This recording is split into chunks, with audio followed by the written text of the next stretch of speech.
Hello, everyone. My name is Niranjan Anand. I head marketing at Profinch Solutions. On behalf of Profinch Solutions, Ready and Oracle, I welcome you all for today's webinar on achieving digital acceleration and business transformation, building the future of banking in CEE. We thank our partner Banking Association of Central and Eastern Europe for inviting all the participants for this webinar. Now, with reference to today's webinar, we have a lot of insights to share today, and our speakers are really looking forward for today's session. Now, with regards Profinch Solutions, we have been a technology company focused on banking and financial services. We've partnered with many banks in Europe, and Witty, happens to be our customer in the region. In Europe, we work with our local Europe partner Ready, based in Hungary, and our global partner Oracle. Yeah. With regards Profinch, we've got two lines of businesses. On the consulting side, we focus on core banking, digital banking, crime and compliance, ERP, lending and leasing. On the product side, we have two robust platforms. One is a data platform with an inbuilt data lake, and which is basically helps banks with reporting and analytics. The other platform is a digitization platform for customer onboarding, loans origination, teleoperations, agency banking, so on and so forth. The digitization platform is mainly focused on process automation through building seamless workflows. Yeah. Now, on today's webinar, we all understand that digitization or going digital has taken center stage in every business, and banking and financial services is probably one of the largest consumers of technology. Yeah. But with so many disruptions happening in the industry, with new ways of banking taking shape, what does the future hold for banks, and what does the future hold for banks in the CEE region? While we have 1 hour for the discussion today, our speakers today will try to cover all the important areas which I spoke about. Yeah. Now, during the webinar, the chat window would be open, so please feel free to pose your questions to the speakers or any of us. We will take up the questions later at the end of the webinar. Yeah. So without further ado, let me introduce today's speakers. Joining me today is our technology partner from Europe, Mark Hetini, founder and CEO of Ready Solutions. We're really thankful to Mark for having accepted our invitation to be the moderator for today's webinar and also partner with us for the webinar. We work a lot with Mark in serving banks in the CE region. On the speaker side, we are delighted to have Salim Arshad, Chief Technology Officer of Witty, who's taken time out of his extremely busy schedule to join us today. Thanks, Salim, for joining us. We're delighted to have Prasad Kambalikar, Regional Director and Head of CEE Banking and Financial Services at Oracle. We again work a lot with Prasad and his team to cater to banks in the region. Thanks, Prasad, for joining. We were delighted to have Srijit Nair, Vice President Product Strategy at Profinch Solutions. Srijit and his team come up with extensive experience of building lean and ready to deploy products in the digital and the data space for banks. He'll be sharing a lot of insights with you all today.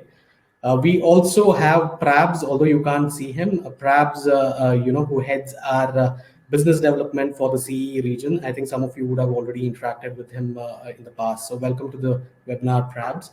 And without further delay, let me pass on the controls to Mark. Mark, if you can just introduce yourself and please take over. Thank you. Sure. Thank you very much for the intro. And I'll keep it short because I think we have a lot of exciting things to talk about today and to keep the discussion flowing. So my name is Mark Hetini. I'm the founder and CEO of Ready, R34DY, which is a banking solutions IT company here in the region. We work in Romania, Czech Republic, Malta, Cyprus, delving into Slovenia now as well, and some other countries in the region. We basically work a lot with Oracle and to deliver the Oracle solutions, and then we also have some other business lines which are also highly innovative. Without further ado, to be honest, let's move to the real nitty gritty.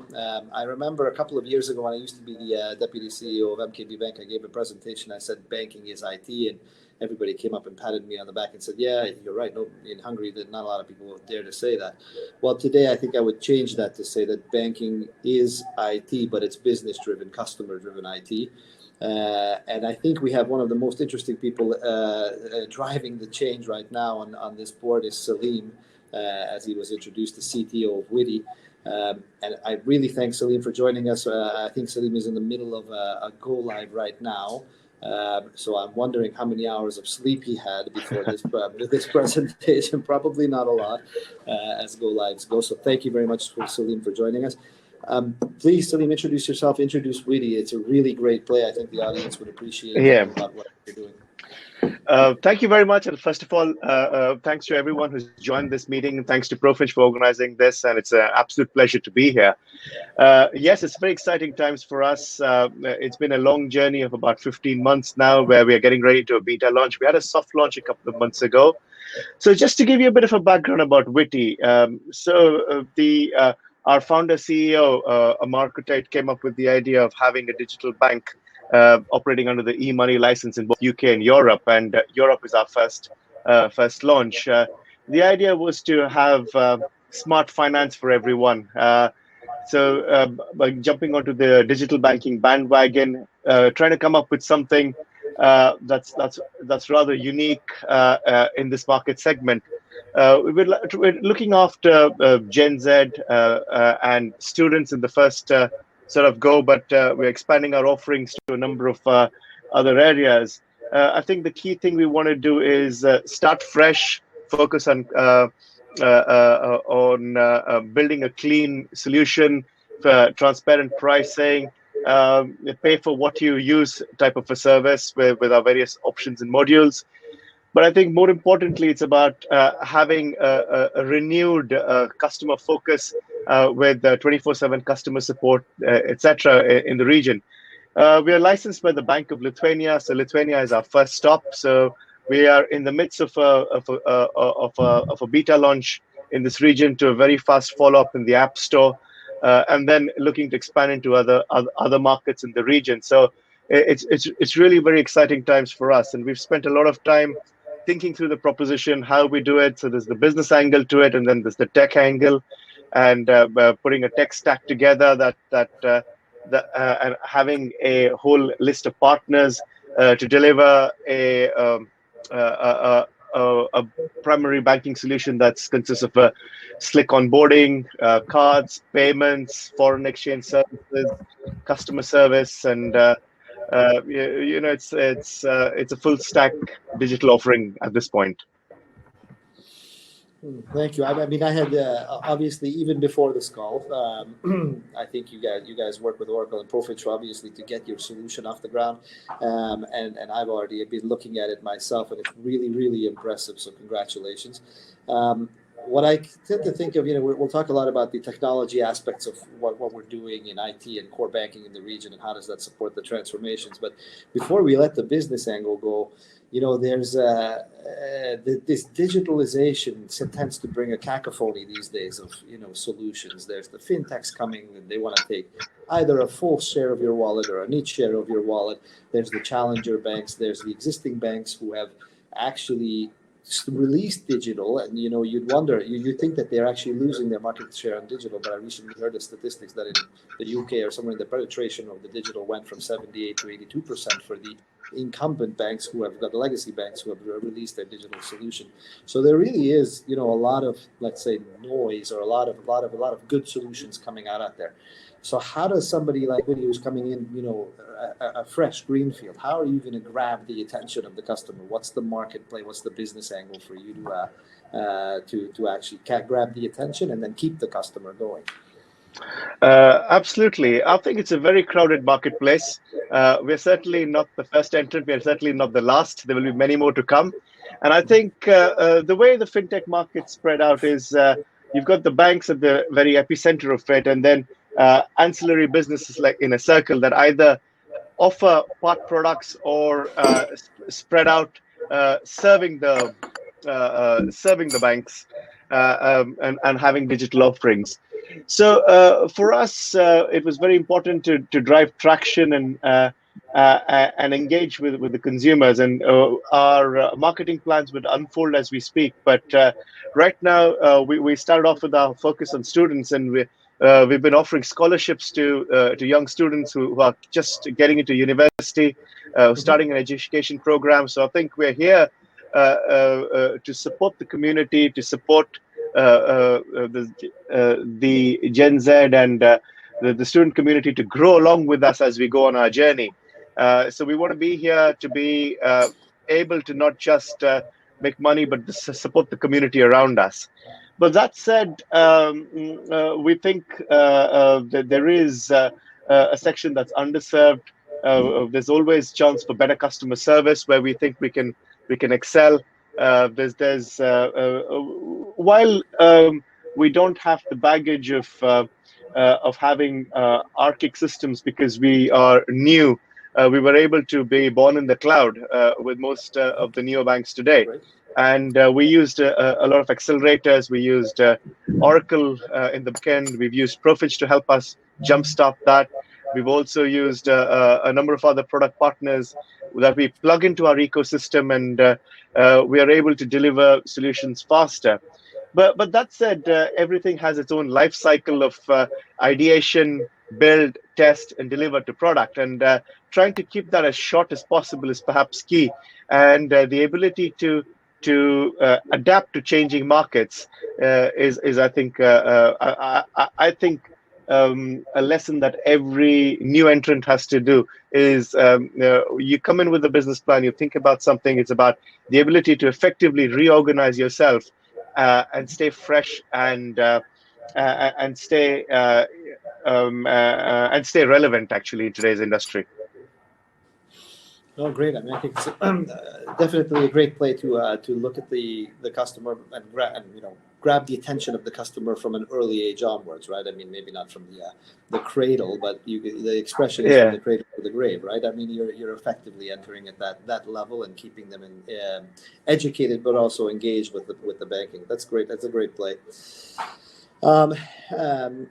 There, I don't want to move away from Witty because I think we could talk hours about the Witty example. But we also have Prasad on the line. Prasad and I both approached the region from our definitive angles. But Prasad, if you can give a little on this as well, because you see a lot of the other banks in the region as well. You talk to the other players.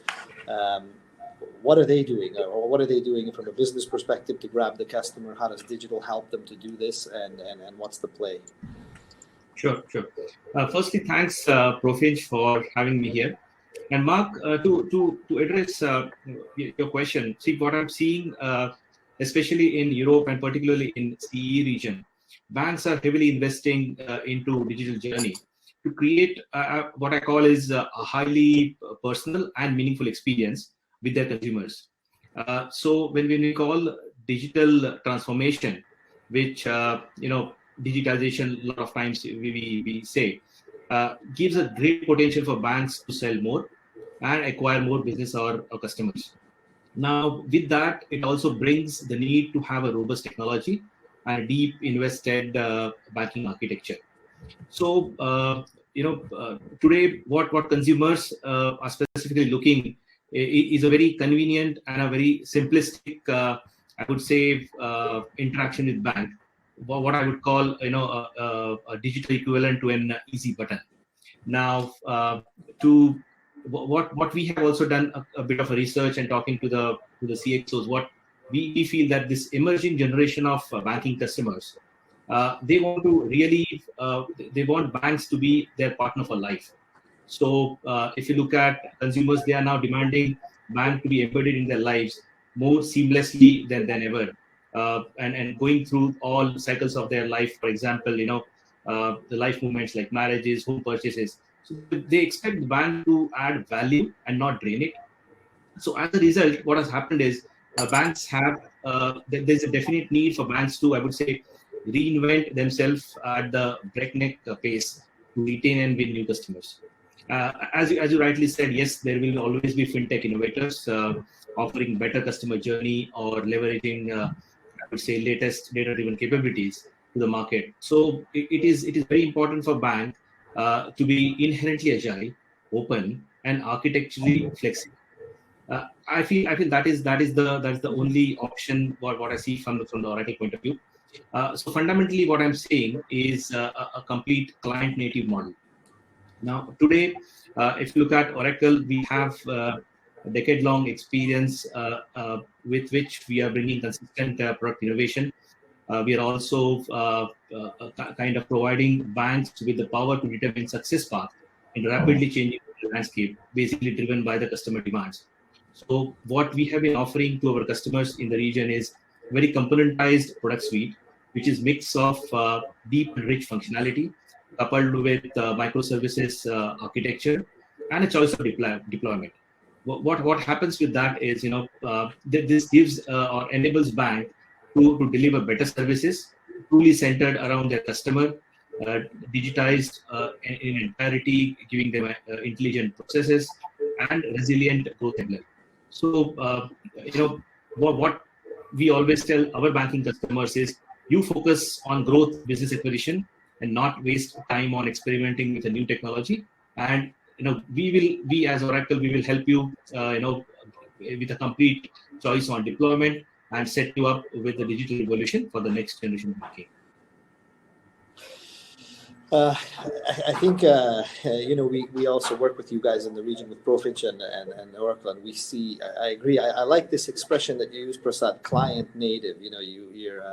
You're just getting used to the cloud native solutions in core banking and the digital solutions, and now we're moving past that and having the client native solutions, and I like that expression. At the same time, though, I don't necessarily envy our friends in the banking business today, if you look at it, because they're besides having to deal with customer acquisition, business pressures, regulatory pressures, it seemingly the IT world is bringing up a new technology or a new solution, a new layout, let's say, be it microservices, API-based architectures, lean architectures. You were throwing the gamut at the banking industry from the digitalization perspective. I mean, I guess you have to, in the day of digitalization, if you're in banking, just as in any other industry, you have to live up to the challenge. We do have Srijit on the line from Profinch, and if we can delve a little bit into technology, there's some challenge questions I have. I want to keep them for the later stage, both at the technological level, to be honest, and then there's a business question that seems to be bothering me. But before we jump there, maybe Srijit, if you can talk a little bit about, not necessarily go into the bits and bytes of IT, how IT is helping these banks to, as Prasad says, be the life experience bank and be there at the actual events. How does the IT systems, not just the core systems, but the full gamut of systems, help the financial institutions to be there at the right place for the customer? What kind of advancements in IT and core systems have we been seeing, and how does that help the transformation? And we can talk about core and your experiences in the region or elsewhere, because you guys have a lot of business outside the region as well. Srijit? Absolutely, Mark. I think, and good morning to everybody. So I think, like Prasad said, I also like the word, the client native.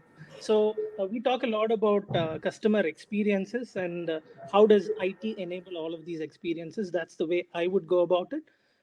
So the first is what the customer sees and feels. And that's your front-end technologies. That's about, having your onboarding, your channels, your mobile banking, your internet banking, and your agency banking, and so on and so forth. So those are facets there where we touch upon technology. It touches upon all of these aspects.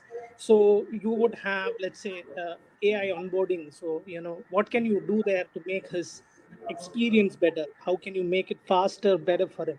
So that's one way of looking at it on the front end side of it. Again, in terms of how does technology enable this, I think Salim briefly mentioned about design and iterating it through various stages. So how do you quickly come to that? What is that experience that he would like? So that's one aspect of it, and technology clearly aids in this experience here. And then, like I think Prasad was mentioning about, providing into the lives of people, marriages, these events, and you look at embedded payments and embedded finance. So this has now become payments, especially embedded payments, have kind of become a norm now. A lot of people, you go transact, just click on a button, and your payment is done. So how does technology affect this? So then you have all of these open banking technologies which allow you to collaborate with external entities. So you actually have, it becomes kind of imperative that you have these capabilities, have these APIs which are structured around, talking to multiple external systems. So that's where, technology enables this whole experience that he sees and feels. And that's kind of expected. And then there is also this facet to what he doesn't really see, which happens in your core system, which is, behind the scenes that happens. And like we said, technology towards on the core systems is moving towards multiple product processes. So here again, what you would really like is, that journey which originates, let's say, from an onboarding, let's say a mobile banking or on a, kiosk that's there. It transcends through all these layers of technology which comes in from the front end, and then goes through multiple layers of product processes. So you might go into a CRM system, you might go into an AML system, eventually culminating into a core banking journey. So this data flow that happens from this system across these product processes, and that's where technology really comes in. And how do you enable that? How do you, give him that experience, because that also has an impact on his experience. How do you enable them to have that connected experience where this is quick, fast enough? And that's where, having this data flow is very important. Each of these product processes have very specialized, use cases. So it is important that you orchestrate that flow really well, so that he gets that immediate response. And that's on the back end side of it. Again, how do you enable this? So you have to really look at the architecture of these product processes, of these interacting systems. So like we spoke about microservices, I think Prasad spoke about microservices. So that architecture again comes down to how nimble can you be, how independent can each of these modules be, how quickly can you do a change in each of these, respective areas, and then how quickly can you deploy it, and then how interconnected can they be that easily. So tomorrow, if you have to really change something in one piece of that puzzle, then you just do those changes, quickly make the changes, and go back in.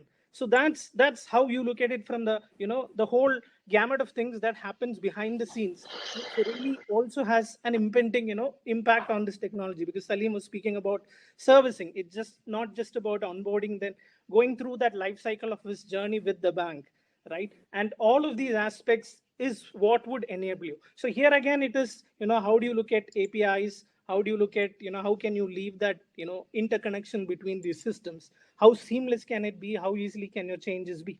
So that's one way of looking at it, having those microservice architecture and really orchestrating these flow very nimbly, and then having the right messages out so that everything is clear. So that's what IT would do. And then again, leverage on the whole, the infrastructure. We spoke about cloud, and really a few years back, it would take ages to get a, service up. So today you could bring up a whole server up in a couple of hours. So then you have to be, have that ability to leverage some of these components as well, because that's important. That gives you that agility, that gives you that speed. So that is one aspect of it. And then the third aspect of it is, now what end of the day, what does he experience as a customer? He experiences the like the whole gamut of it. So you have your processes, which are your business processes, which are, kind of differentiating. Everybody has some niche business processes.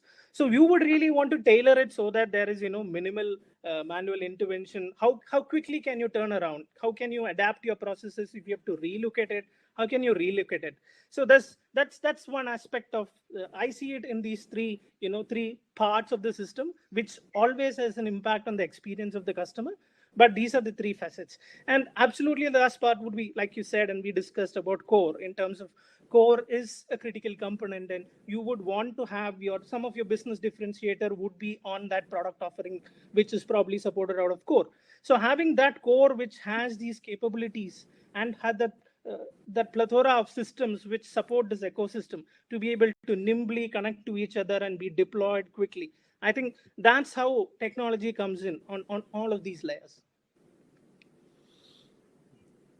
Great, thank you, Srijit. I think I'm gonna hound you with another question, but if you can speak a little bit louder. I don't know if the audience heard everything you said. I think they did, but it was just slightly on the lower volume level. If you can speak a little bit louder, then I think you'll come through loud and clear.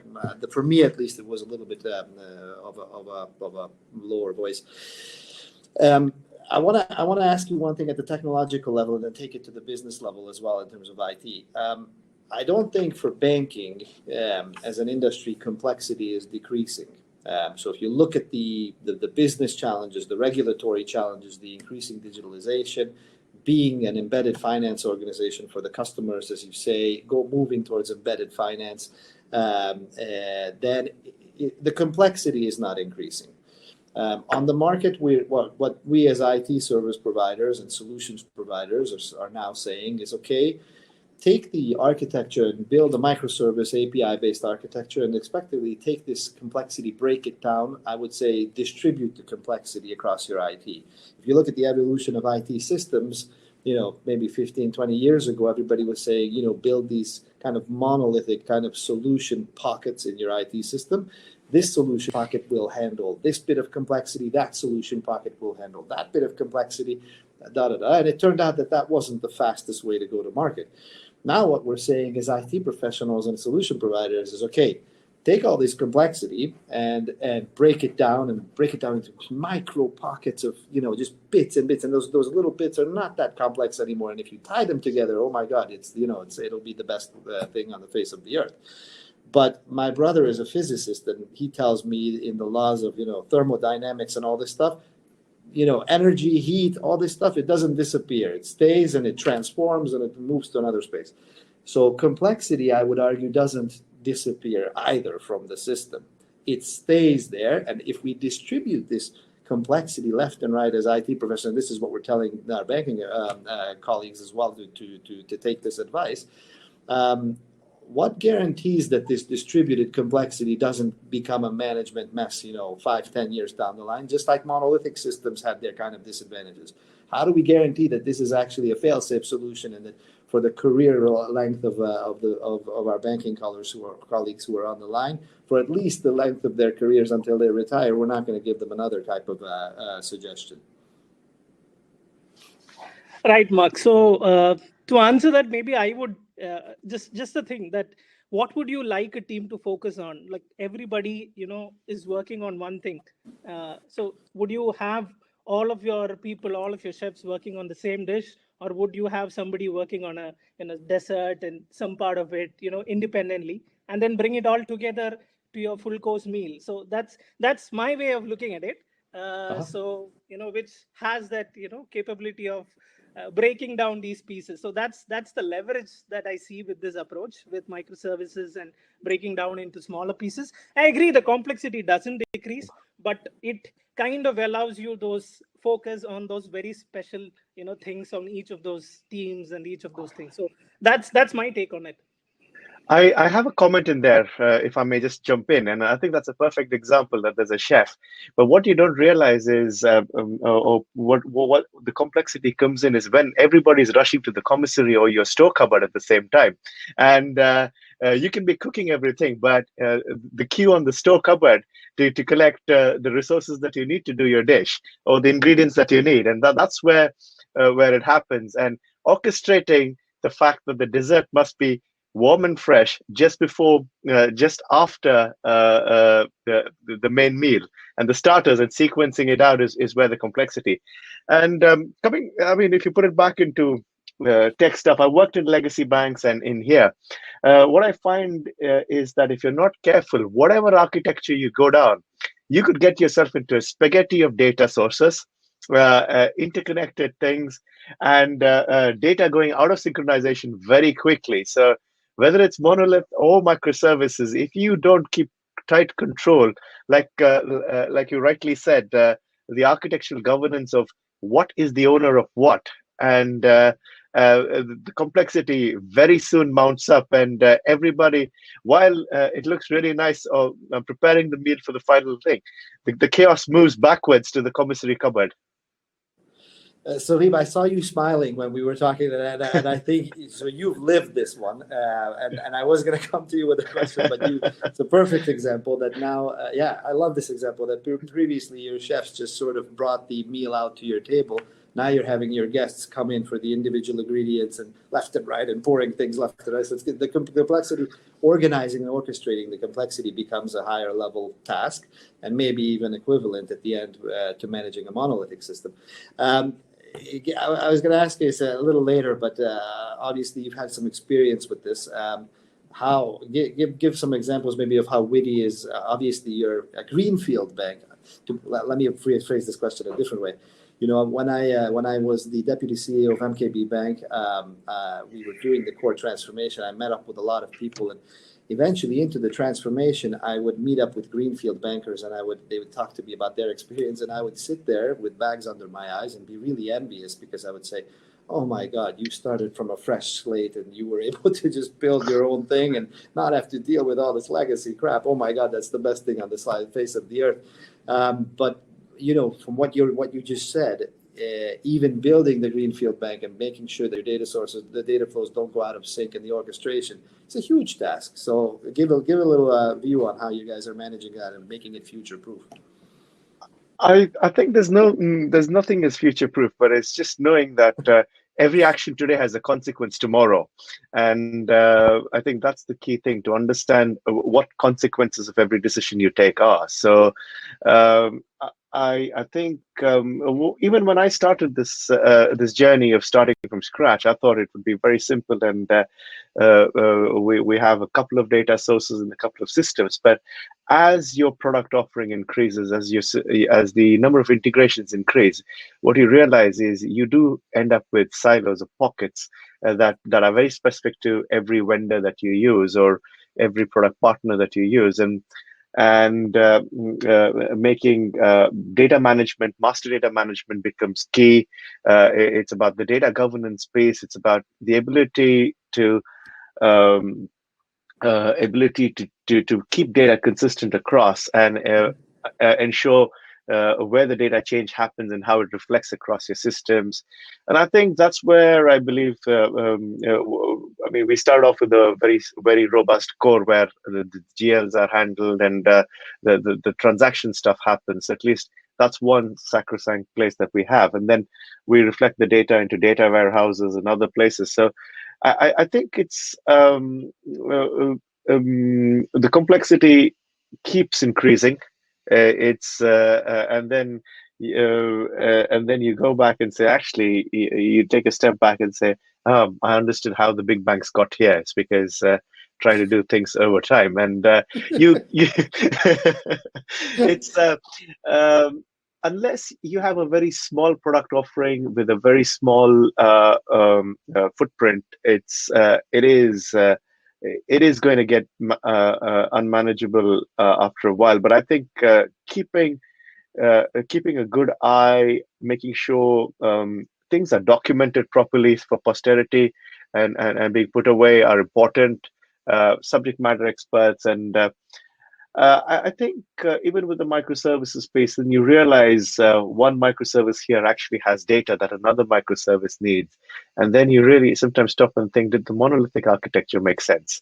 And these are some of the challenges. But I think there's always new ways of working, new methodology. But I think the general principles of good housekeeping, making sure there are no loose ends left, making sure things are complete, correct, well documented and commented in the code, etc., really help for people who will come in the future and pick this up, because we are neo now, but 5 years later, technology would have moved on. There will be something else, and then you're not legacy, you're not neo, but you're somewhere in the middle. And that's there will be a bunch of consultants that come out and say we're targeting exactly the companies in the middle, not legacy, not neo. Interesting. I mean, to be honest, the answer is great. Again, what you said at the beginning is it's a lifelong challenge. I guess it's you're going to be added and added and added. And when we were getting together at the beginning of to prepare for this call, even Prasad, you had brought this up from your experiences. The digital transformation. Why would you ever end it? Before you answer, for those of us like me who've actually undertaken as responsible for the digital transformation, there were some days I thought, okay, let's maybe not end it, but stop it at least for a year or something, because you're just continuously at it and at it and at it. So it's a big challenge for an organization to cope with that, to be honest. But I see your point that you don't want to necessarily end digital transformation. But what maybe you can expound a little bit on that, what you meant, and how that becomes part of the culture and what you're seeing in the customers that you're talking to. Sure, and it's a very, very interesting, provoking question, Mark, because this is a question I'm getting day in, day out in my meetings. And what I feel is digital transformation, rather the word transformation, is a bit of a misnomer, where transformation means it has an ending, whereas in reality, this is a never-ending journey. And moreover, I would say with the pandemic, this is acted as a catalyst, where more and more organizations are focusing towards adopting to new technology, this cloud adoption, the microservices model. Now, in my view, digital transformation or digitization is improving efficiencies to gain competitive edge. And in that scenario, why do you really want to stop? Where the digital world is moving at such a high pace, I have seen banks who have yet not adopted to the existing technologies which are there. So I feel, yes, while at one end we say this is a tiring activity where there's a continuous shift, a continuous transformation going on, but to think that this is an end is a costly, I would say, mistake. And this is, I say, a continuous journey and not just a wave. And what I've seen, especially in the financial services sector, that this is like an evaluation of in nature, never-ending process. If you look at banks, there are banks who claim that they have finished digital transformation. I would call either they are not well connected to the ecosystem, which are third-party, the open APIs, the fintech, the digital channels, or they are really not connected with their customer behavior. Because if either of this is true, then they are still on the journey. Now, what my experience with the banks in the CE region I have seen, that we can categorize this into, I would say, 3 layers or 3 pillars. First is replatforming the core, which is your core product processing layer. Second becomes your, I would say, remodeling your operations or process reengineering, which becomes more like your process management layer. And on the top comes your recrafting the customer experience, which is your digital first environment, which is, I would say, the front end or a digital layer. Now, there are banks who address all the 3 together, and there are banks who would go step by step. So coming back to your chef's example, now bank themselves are chef. They have to decide which plate they want to go for, deciding, looking at their business strategy. So there are neobanks who would go all the 3 together. There are banks who are already with a strong core. They would go with the process management layer and the digital layer.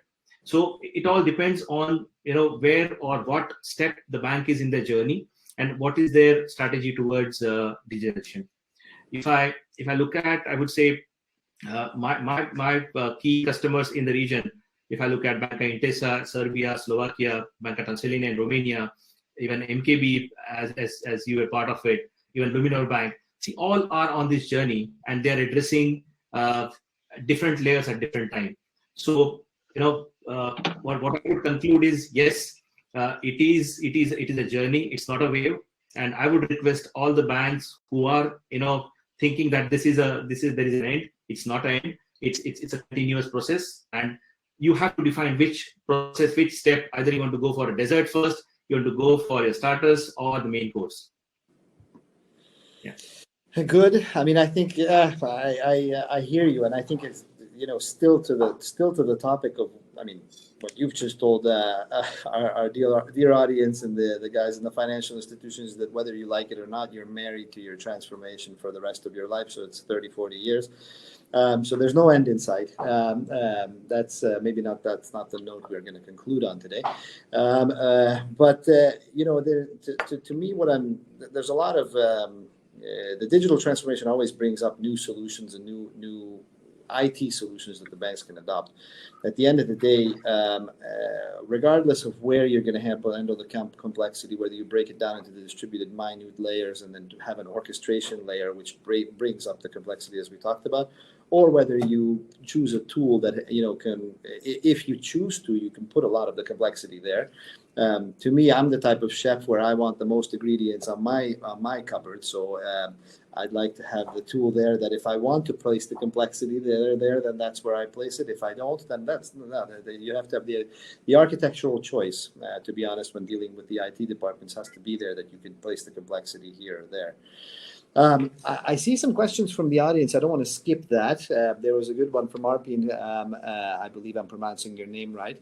Going back to the question of IT banking or IT in banking, I think it hit a little bit on how we looked at digital transformation 5-10 years ago. To me, if you look at even from the moment of the ATM and bank cards, banking was moving into IT more and more. It's not a new thing. Whether we admitted it as, partly I used to be a banker, whether we admitted it as bankers or not, it's a question. I'd like to hear your views on it as well, because my view is, I think a couple years ago we got used to the fact that there's a lot of IT in banking. You can't hide it. You can't avoid it. And as I said at the very beginning, to me, it's now business-driven, customer-driven IT in banking, and that maybe is a better way to say it. What's your view? I don't know, Salim, if you have some notes to that on our audience questions. Yeah, I think that's a good question.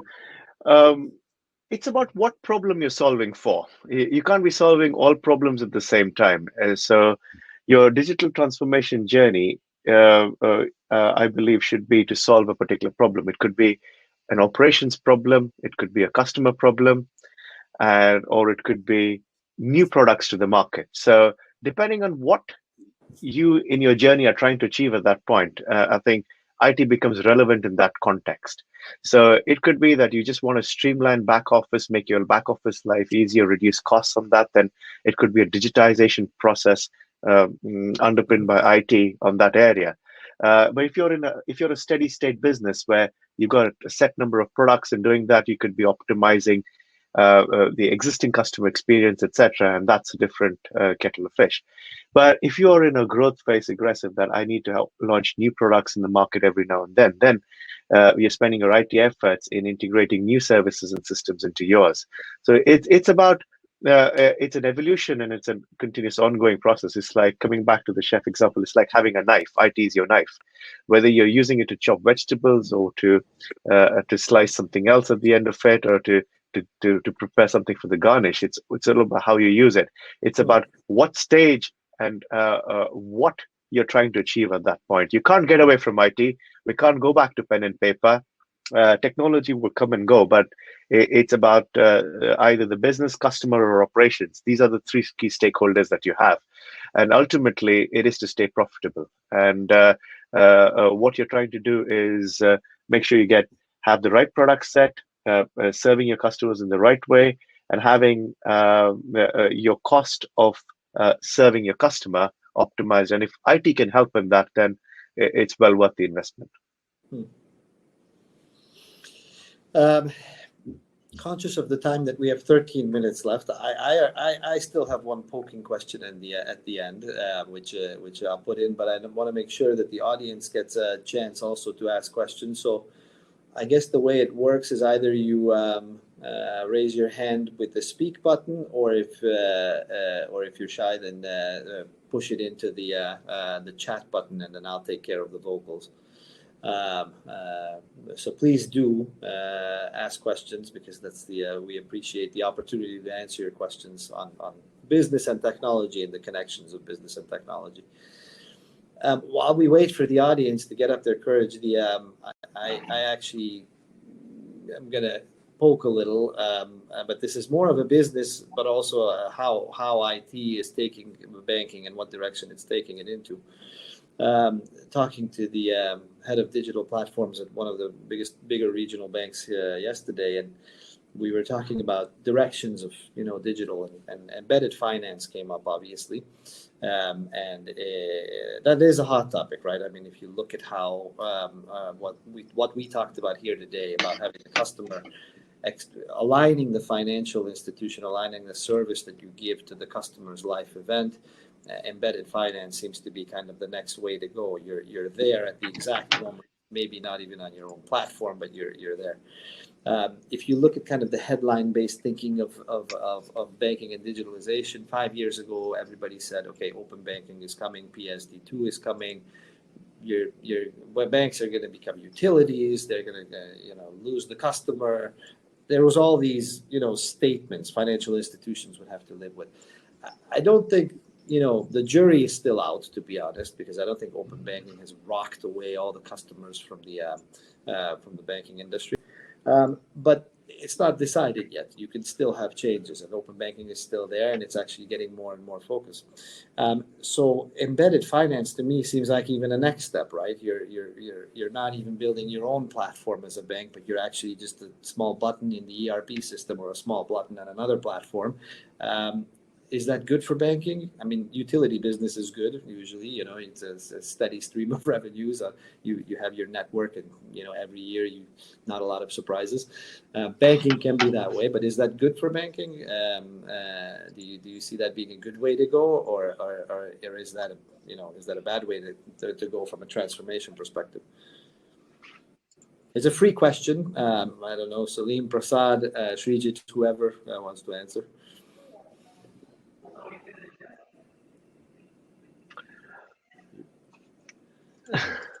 Oh no, I've stumped my panel. That's not good. This is when I give you guys unprepared questions, right? I mean, I think, the whole consumerization of finance, and everybody is in there trying to make it easier for the customer to buy something. And the question is, does it affect a bank, and does it change the landscape?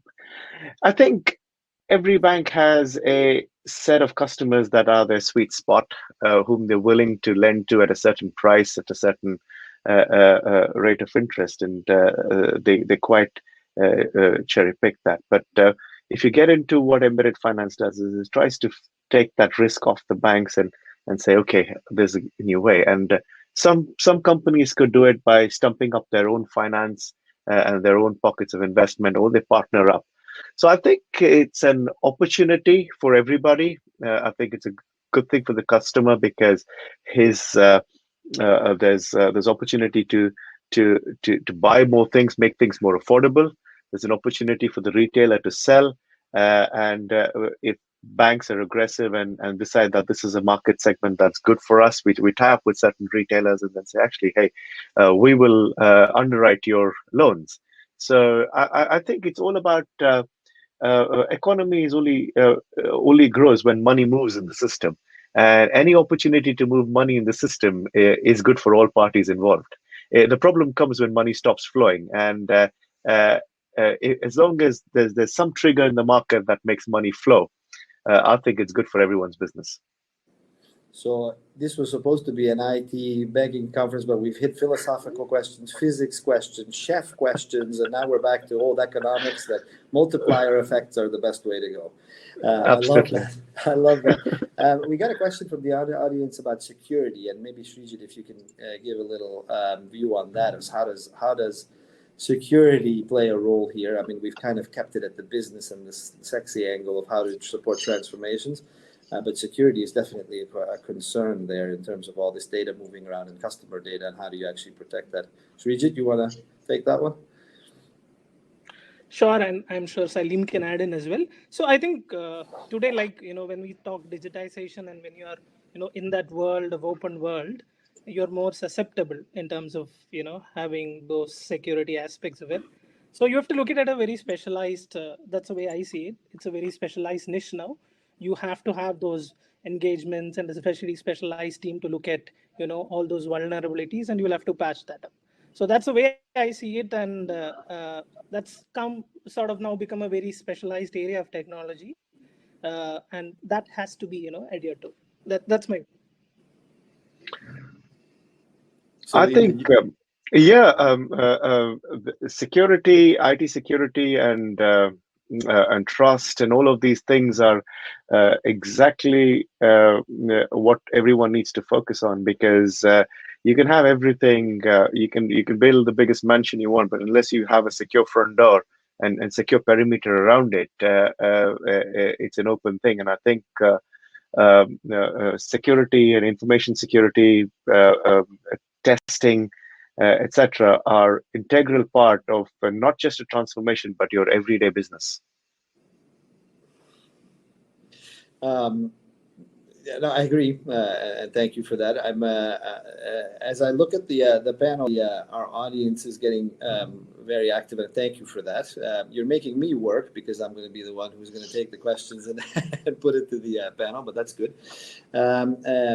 We got one, and I think the tie together the aspect of trust. If you look at banking, it goes a little bit to security as well, but you have bankers in the traditional past selling trust, and there was actually a couple of years ago a play to say that banks would be instrumental in maintaining digital identity, because in this world of you going on board and your digital identity being used here and there and everywhere, you actually eventually will come to the conclusion as a consumer or a person that you want somebody who you trust.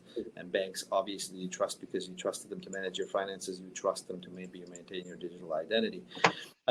So how does that figure in terms of pushing digital products? And those are supposed to be sexy, commercial, convenient, grabbing the market.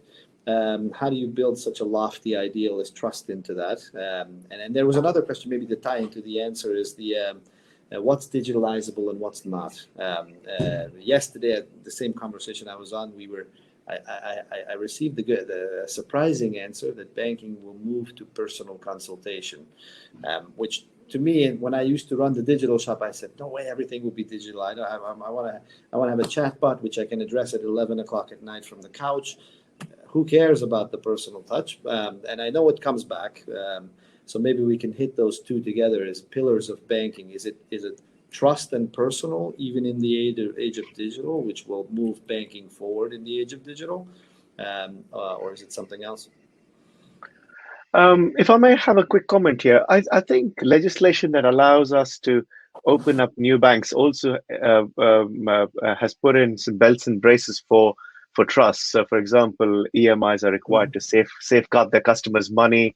The FSCS in the UK safeguards 85,000 of your investment in a bank, and so putting money into these fintechs is definitely safe, and the regulators have ensured that the players in this market adhere to a number of things. And I think it's about making sure the customers are told of their recourse to action and what happens in case of insolvency, etc. So as long as it's a licensed financial institution, people should be safe. So your banks, for example, a bank, your money is no safer in a legacy bank than it is in a neobank that's just got a new banking license, and because they're all run by the same rules and of safeguarding and having your money put aside. And I think that's something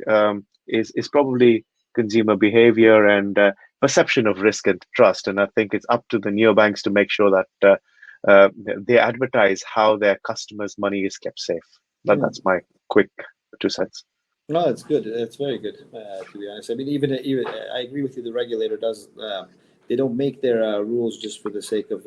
Sometimes it seems like it, but they don't make their rules just for the sake of being a hindrance, and that has to be transpounded to the customer as well. How do we keep the data safe? How do we keep the money safe? How do we keep the finances safe? It's there.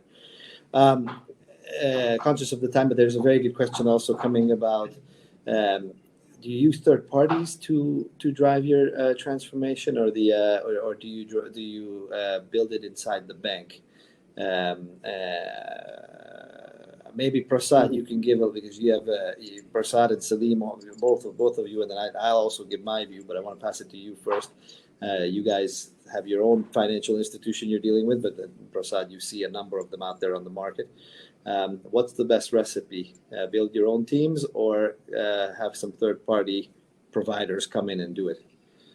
Yeah, see, definitely, I would say it's a combination, not just because, see, what, and from Oracle point of view, what we have been always coaching our banks that three things they should be focusing when they are looking at a transformation. And these are three I's, what I call. One is innovation. What kind of innovation you're looking at in your products, in your go-to-market approach. Second is your intimacy. What kind of intimacy you're looking in terms of customer acquisition, customer relationship. And third is industrialization. So industrialization in terms of your processes, your operations. So based on these three factors, these are the three fundamental things which I would say the CXO team has to first have a mission towards. And once that is finalized, then there has to be a core team which is an in-house team with a combination of experts from the market, because experts from the market can give you absolute good views on where the industry is going, what are the right levers for going through the transformation, which are the steps they should be going in terms of the pillars which I discussed earlier. But from an inside, again, the trust point of view, if the inside team is there, which has, because this is again about cultural change. It is so, and cultural change I see is the biggest or the toughest thing when it comes to any change within the organization.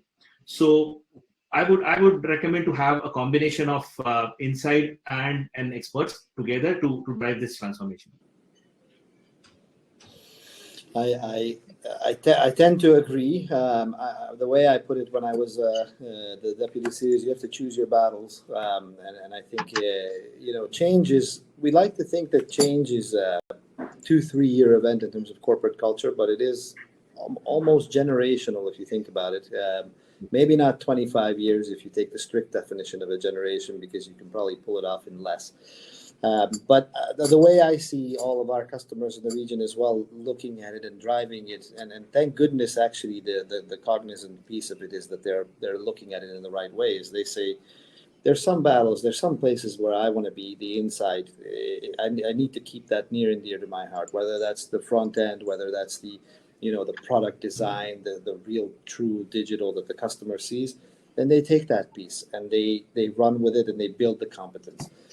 Some people like to see the operative or the business end, and they don't care. The IT can be brought. The product processors and the deep knowledge of the product processors, probably as a small and medium-sized bank, maybe that's something you don't need to keep near and dear to your heart, because it's a long time to build up. But there's different approaches. You need. What I've seen from our customers is you need to choose your battles, and the battles are driven by the business need. So if you're trying to get to if you're an established bank and you're trying to drive operative efficiency, maybe you keep process, workflows, and everything near and dear to your heart, and you drive it. And yes, you bring in a third-party provider, but you really know that system in and out. Others might try to keep the digital front end near and dear to their heart. I don't want to run past the time, although I'm actually enjoying this discussion profusely, but I see that we're at the end of the allotted time. I want to thank all of the panelists. I think you guys have been great, even though I surprised you guys sometimes with with questions we didn't talk about beforehand or whatnot, or in our meetings. But it's really good to have this panel. I appreciate all the questions from the audience as well. Thank you very much. Thank you to Profinch. Reddy and Profinch, as I say, are good strategic partners in the region. I appreciate the fact that they let me speak here as well. Thank you very much, guys, and hopefully we'll catch up again on a similar panel in the future. And good luck, Salim, to you. Thank you very much. Afterwards, get some sleep.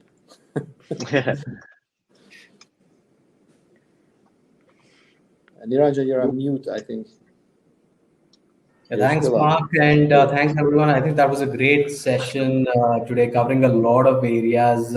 I thank the audience for joining in, listening to us, throughout the session, and thank you, panelists.